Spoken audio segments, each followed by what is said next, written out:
Imports into the U.S. are down since the tariff war started, while exports to other countries are quickly climbing. The U.S. is facing rising consumer prices and supply chain problems. Americans are seeing increasing costs for food, energy, and housing. According to Reuters, on September 5th, 2025, President Trump signed an executive order granting exemptions for more than 45 product categories, including nickel, gold, pharmaceuticals, and specialty chemicals, to ease the sweeping tariffs first imposed under his reciprocal trade plan. This dramatic shift signals a tacit admission. Many U.S. industries cannot operate without access to global supply chains. Help us reach 1,000 subscribers and complete today's 500-like challenge. Your comment might get pinned in our next report, so share your thoughts below and hit subscribe for daily verified updates. The executive order signed on September 5th officially offers tariff relief to select U.S. trading partners if they commit to balanced reciprocal agreements. This move comes after months of aggressive tariff escalation that began with the April 2nd Liberation Day tariffs, when Trump imposed sweeping reciprocal duties under Executive Order 14,257. In the intervening months, the administration delayed enforcement deadlines, e.g., pushing duties to August 1st on July 7th, 2025, and faced mounting backlash from industry and courts. The question now looms: is this rollback a tactical adjustment or a retreat born of economic pressure to impose universal 10% tariffs beginning April 5th, with elevated reciprocal tariffs on roughly 60 countries starting April 9th? Tariffs for China were set as high as 125%, while many allies faced rates between 10% and 50%. By July 31st, the White House modified the plan.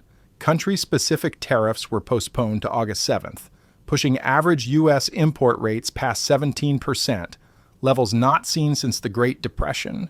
Meanwhile, tariff conflicts with China were temporarily stabilized. In August 2025, the U.S. and China agreed to a 90-day truce, averting duties from spiking to 145% and 125% respectively.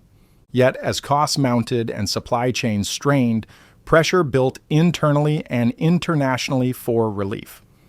With the September 5th executive order, Trump set zero tariffs on over 45 categories for aligned partners who negotiate reciprocal deals, including key metals, critical minerals, pharmaceuticals, and chemical compounds. Notably, this relief is conditional. Exemptions depend on partner nations offering equivalent access or tariff adjustments. And many of the punitive auto, steel, and aluminum duties are still undisturbed. Many U.S. industries, particularly clean energy, high-tech manufacturing, and automaking, depend heavily on imported raw materials and complex supply chains that cross multiple nations. For example, in 2024, the U.S. consumed 52,000 tons of graphite, but produced zero domestically. China controls over 90% of global graphite processing capacity. Critical metals like nickel, lithium, and rare earths are often mined abroad, refined globally, then shipped to U.S. factories. When tariffs spiked, material costs jumped and lead times stretched. Some firms reported that tariff burdens added billions in costs to operations.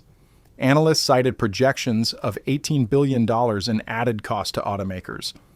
In production, you should cross-check a recent auto industry report. These pressures made it increasingly untenable to sustain full production lines within the closed tariff regime.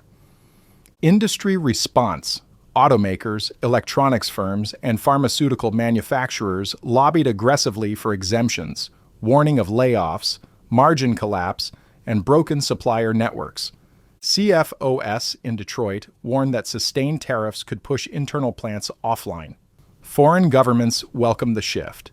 The European Union framework, announced August 21, 2025, targeted 15% tariff ceilings and opened room for exemptions on strategic sectors. Countries like Japan and South Korea engaged in high-stakes negotiations to win access. Meanwhile, India aimed to reduce dual tariff burdens, down to 10 to 15%. At home, critics argue the U.S. Court of International Trade had already ruled that Trump's sweeping Liberation Day tariffs overstepped presidential power under IEEPA. Still, the administration is pushing ahead, claiming exemptions are legal under existing trade authority. Trade analysts see this move as a pragmatic pivot. Trump is preserving leverage, tariffs remain, while alleviating sectors that cannot sustain disruption. Economists caution that uncertainty remains high. Long planning cycles in auto and electronics mean firms hesitate to rewire supply chains on short notice. Others say the success of this exemption strategy depends on which countries secure favorable terms, and whether the U.S. can use diplomacy to bind those concessions. Finally, the broader structural challenge persists. Building domestic capacity for critical materials takes years, not months. The U.S. remains structurally linked to global mining processing and logistics networks. While the U.S. renegotiates tariffs, Russia's economy is crumbling under its own overreach, serving as a stark counterexample to the illusion of industrial might. Russia's manufacturing PMI contracted more sharply in September 2025 than in previous months, as output and new orders declined simultaneously. The government projects GDP growth of 1.2% in 2025, a steep fall from 4.3% in 2024. Which countries will secure favorable exemptions? Can firms adapt supply chains fast enough? Will the baseline 10% tariff remain a tool of leverage or become the new normal? One truth emerges. In globalized industry, autonomy is never absolute. It's negotiated, contested, and fragile. What happens next? Watch which partners emerge as tariff winners, how domestic capacity scales, and whether America can reshape trade not by isolation, but by strategic alliances.